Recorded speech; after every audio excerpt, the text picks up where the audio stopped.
You've got questions about your rookie draft, and I have fantastic news. We're here to answer all of them for you. So, Nate, let's get right into it. Let's not let people hanging.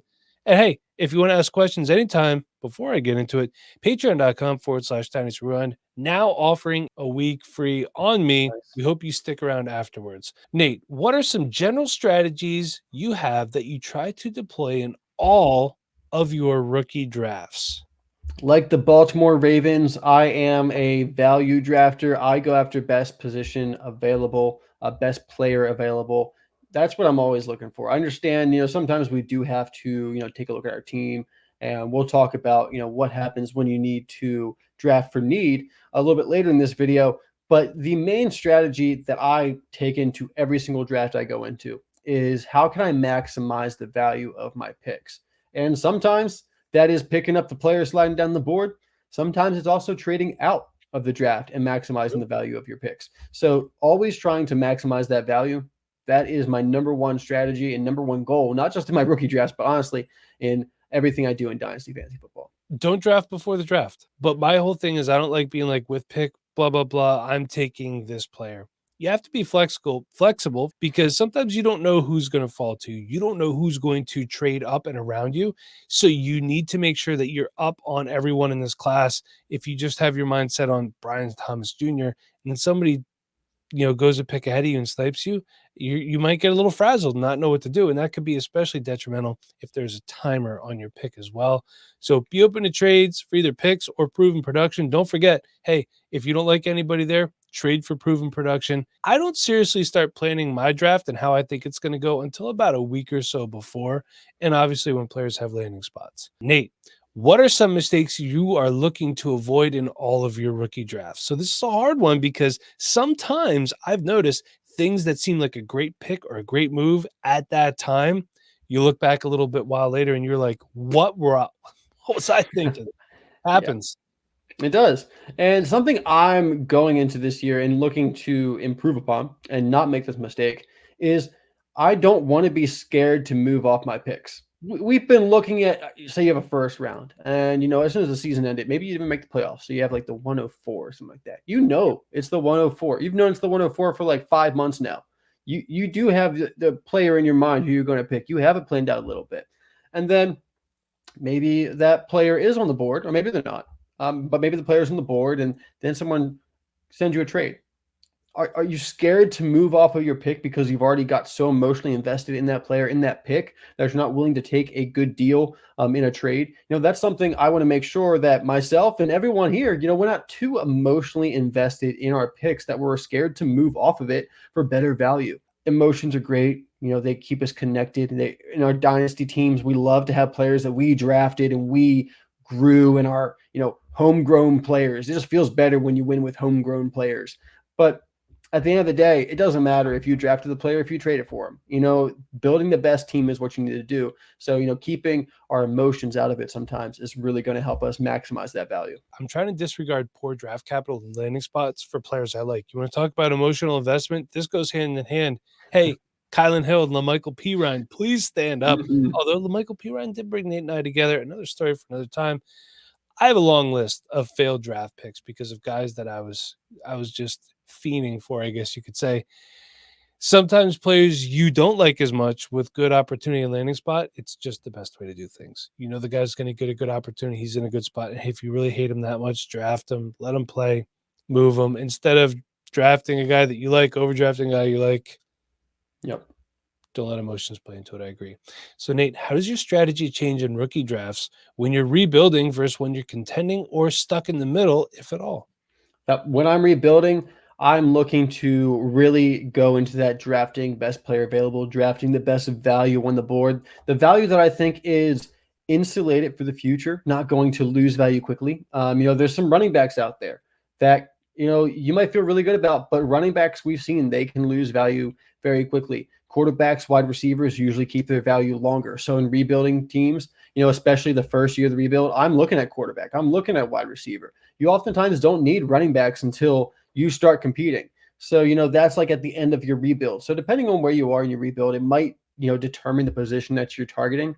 But at the end of the day, you're always trying to target value, because even if you do draft a running back and you're in the first year of your rebuild, you don't have to keep that running back. You can move that running back later for more first-round picks. Maybe you get 2 first-round picks in the next year with a guy that you picked up at the 108 or something like that, So trying to get the best value, and then, how can I take that value and get more draft picks in the future? And maybe that's just moving off of your first-round pick for a first next year and a second. Or if you have a mid-first this year, maybe can I get 2 firsts next year and continue to build up my team, because I don't need immediate results. That's how I'm looking at it with rebuild. The contending team, it's the opposite. Maybe I'm looking to move up the board and get that player that I need to finish my roster out and make sure that I'm a competitive team. And I'm willing to move a 25 first, especially if I'm a competing team. And I'm thinking that's late anyway. If I need to add my 25 first to the 108 to jump up to the 106, 105 and get that wide receiver that really completes my lineup, that's the move to make. One way, in the rebuilding, you're kind of trading down and trying to acquire more future draft capital. And a contending team, sometimes you're foregoing the future and you're going all in, maybe a little bit earlier than we talk about sometimes, where, hey, you can hold into your first because you want to pick someone up in the season. But if you get a good opportunity in the draft, you got to strike while the iron's hot. So for me, if I'm rebuilding, I'm going to draft best player available, and I'm very wide receiver, quarterback heavy. Some maybe tight end. I'll probably stash some tight ends later. Yeah, throw them in the taxi. Yeah, exactly. But I move around the board more when I'm rebuilding too. I try to maximize my draft capital. So like if I have the 104, can I turn it into a later pick in a second? I maximize what I have. And then I move off what some people would consider lesser players, like Curtis Samuel would have been that at one point in time, to try to get more capital. Guys that are a little bit older, that they're not going to be around for when I'm contending. So what can I move and maximize them for now so they're not dying out on my roster? And then, Nate, like you said, you're contending. I want that positional need and early production. It's that easy. Yep. Nate, what players in this draft are more landing spot dependent than others? All right. I got a nice little list here, starting out with the running backs. Blake Corum is a running back I think is going to be landing spot dependent, because I've talked about it before. Great vision. He did incredible work behind that Michigan offensive line, but that Michigan offensive line was dominant in the college football landscape. If he goes somewhere where they have a good offensive line and they're just like, hey, Blake, you take the ball, you find that hole the offensive line makes, and you get the yardage, he's going to make it happen. But if that offensive line that he goes to is not top 5, top 10 in the league, I think Blake Corum's really going to struggle, because he hasn't, over the last couple of years, really created his own yards. He takes what's given to him, and he's really, really good at finding what the play is built for. But if the play breaks down, what is Blake Corum going to give me? I have some question marks there. So if he doesn't go to a great landing spot for that offensive line, I'm going to have worries about that. Another running back who's gaining some steam here recently, Tyrone Tracy Jr. He, former wide receiver, has a lot of receiving ability. We've seen running backs who have receiving ability be significant in fantasy football, even without a huge role. But I want to, temper the expectations a little bit with this guy. He is, starting to get that hype on Twitter, but there's not necessarily that role on every single team. And he might just go somewhere where he is not going to be a actual piece of that offense, and maybe just more of a developmental player. So I want to kind of, take a look. If he doesn't go somewhere that's a bit more creative, probably we might have some issues with getting him onto the field early and getting any production. At the wide receiver position, one of my top most bust-worthy players, depending on the landing spot, is Keon Coleman.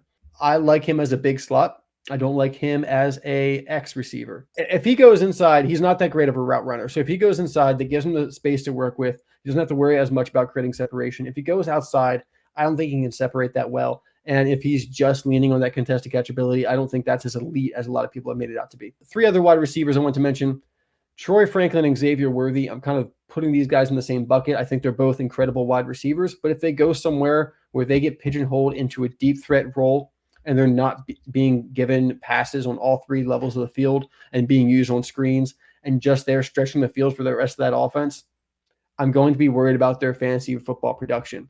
Say a guy like Xavier Worthy, I don't think this is really going to happen, but say he goes to like the Indianapolis Colts and fills that Alec Pierce position. He's just going to be running go routes all the time. So, you got to keep in mind these players, they're really, really good, they're really, really fast. If they go somewhere where they're just going to be asked to, stretch the defense, it's not always going to be really great for fantasy football. One other guy, Mike, I know you're a little upset with this one. Malachi Corley. I think he's going to be a guy that needs a creative offense. Landing spot proof. I don't know about that. I don't personally feel that way. You might. Who do you have? Who do you have that is more landing spot dependent than others? We talked about Keon Coleman. You touched on him. Roman Wilson is another guy who I think can be pretty landing spot dependent. Michael Penix Jr., another guy too. Mm-hmm. I just have some concerns. I need Michael Penix to go somewhere where he's not starting right away. That's what I need. That imperative for me. And I think we could say all the running backs in this class are landing spot dependent because we don't have the quote unquote proverbial generational talent. We think Jonathan Brooks is the running back one, but if Jonathan Brooks goes to the Rams, there's a lot of question marks there because Kyron Williams has proven what he's done. But there's plenty of spots where he could go that it would be convoluted. And we could say the same. We talked about Blake Corum. We don't know where Bucky Irving's going to go, what he's going to do.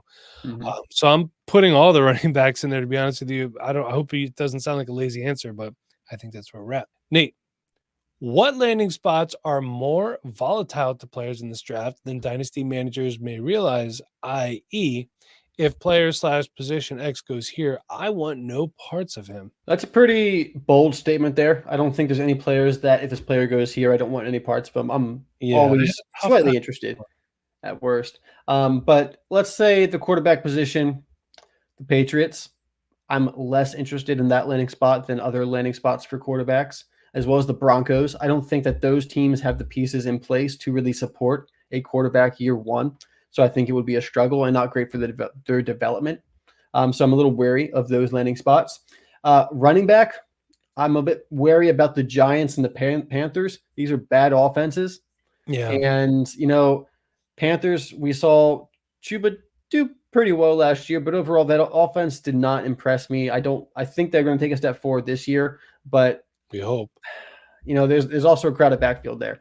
And then the Giants, whoever they draft is not going to be Saquon Barkley. And Barkley is an incredible running back, incredible athlete. And what he's done for the Giants the last couple of years has been really impressive because I don't think anyone else in that situation could have produced as well as he has. No. So that's some running back landing spots I'm not a huge fan of. And then doubling up on the Giants here at the wide receiver position, Giants and Broncos, there's not a great quarterback solution there. You can throw the Patriots in here as well. They might have rookies, but as a wide receiver, sure, it's open. Long-term, that's great. But early season production, I'm not sure about any of those landing spots are going to be great for any wide receiver. So I actually don't like to say that there's any one destination that if a player goes to, I'm staying away from. Things change from year to year. We've seen it time and time again. There's certain players that can go to a good team that would negate their strengths. And I'll give you an example. If Taj Washington goes to Indianapolis, Josh Downs is there. They're somewhat of a similar player. I don't think he can get much playing time. So on the flip side, also be aware of what we're calling the good offensive bump. And I'll give you an example. Remember when Mecole Hardman, we talked about this, went to Kansas City? People were bumping him like crazy. Tyreek Hill had gotten potentially suspended, and then they drafted Mecole Hardman. There's your Tyreek Hill replacement. So beware of the good offense bump. But that being said, some offenses I'm wary of include the Patriots, the Broncos, the Giants, the Titans, and the Saints. All right, so Nate, how do you address need in your rookie drafts when need isn't the best option on the board? Is there any point where need is greater than best player available? And I will tell you if that's an issue, get a roster review. Oh, yeah. Roster review is always good. If we really feel like we need to go after the player that is our need versus the best player available, like I said before, I always like going best player available because then the more valuable player, maybe we can move it for a different player in that same position that we need. It's a roundabout way, but it's still going to improve your team. But if we do need to go after that need, can we trade down? And obviously this is, a little risky because you don't want to lose that player. So I'm not saying, trade down like 5 spots. Like I'm going to pick that guy at 5 spots later. Can you trade down 1 or 2 spots, get a 3rd round pick if it's like in the 2nd round, if it's in the 1st round, a second, just to let the person that's behind you get the more valuable player. You still get the guy that you want. You pick up a little bit of additional draft capital in the meantime. That's what I would be doing. If there's someone on the board I really know that I need for my team, but really isn't quite close to ADP at this point, how can I maximize the value of my pick still get that player later and get something on top of it. So for me, I look to make a move, honestly. And is it either me moving up or down in the draft, or can I trade for a proven player with what I have and with ever, I guess we could say it, extra resources I have, or am I heavy at the wide receiver position? I need a running back.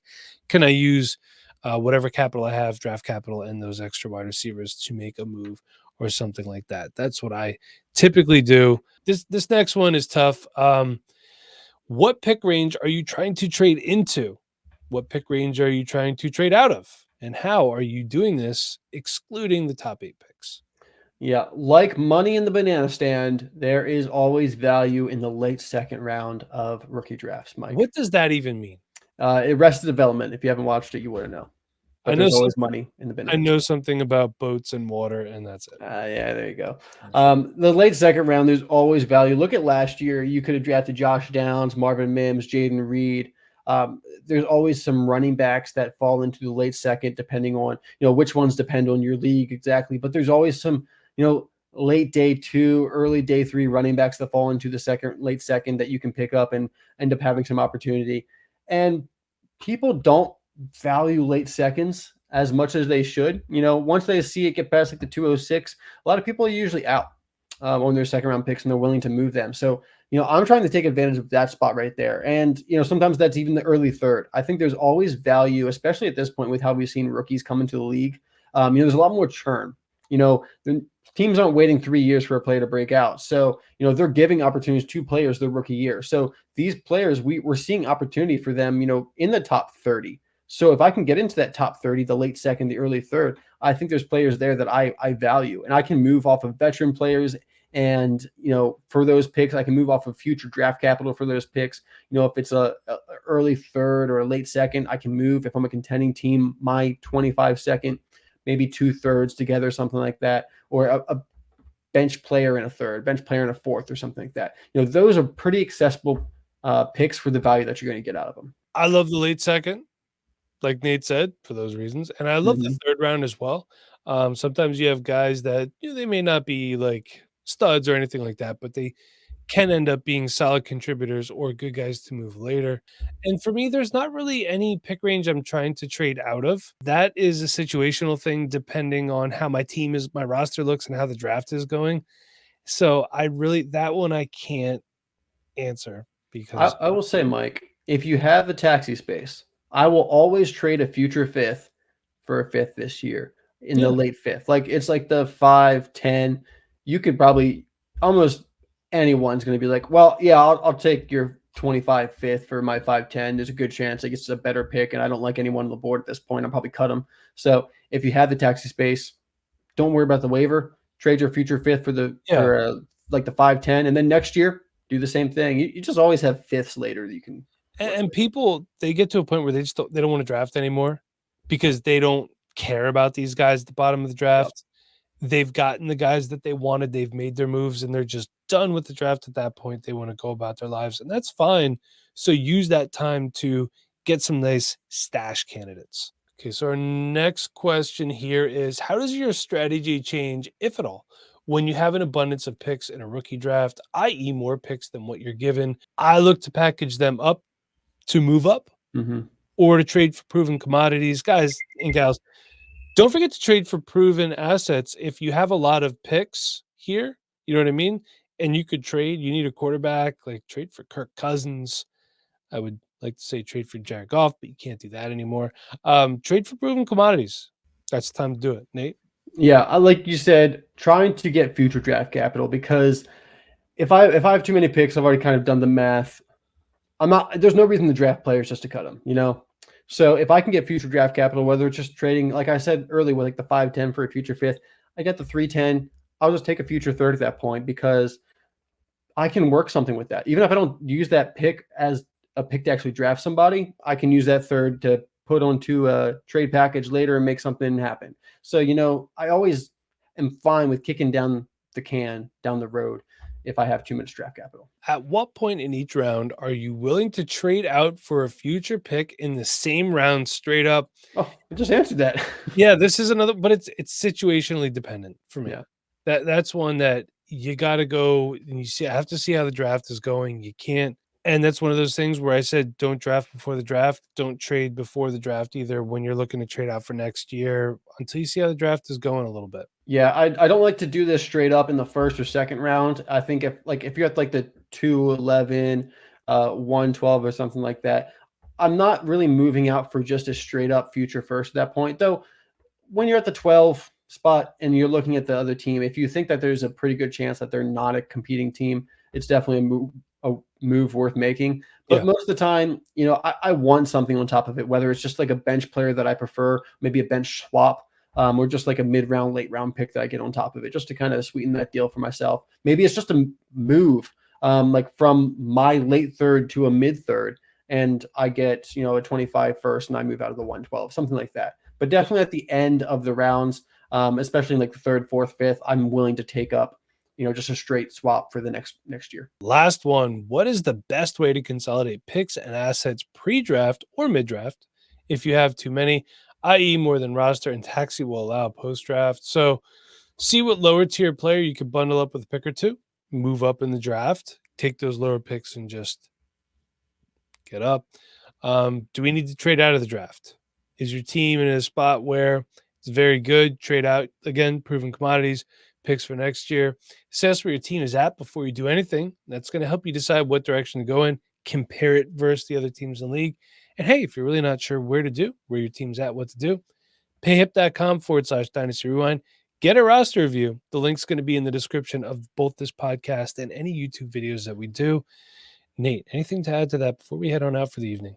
Yeah, you talk about consolidating picks, and our mind goes to, how can we take, 2 first and get like a late first or something? I mean, 2 seconds to get like a late first, something like that. Well, how about taking 2 early seconds and going after Nico Collins? Because you're looking at that as, hey, I have 2 players I'm going to draft. I don't have enough room for that. Well, before the draft, can you just go get a player and just make that a 2-for-1? Or do you take one of those picks and you add it on top of another player and upgrade? I love taking a draft pick, especially, in this year's draft, like outside of the top 8. If I can take a draft pick and upgrade one of my players and feel really good about it, I'm always willing to do that as long as I have the depth of my team already, because that's how you continue to improve your team. Because picking a player, it's great, but it's also risky. And if you already have a pretty good team, then it's usually worth it to just go ahead and upgrade your starters, upgrade your bench players, make that team stronger at the top. It's going to be all for us tonight, everybody. Thank you for checking us out. And until next time, for Nate and I'm Mike, thanks for listening.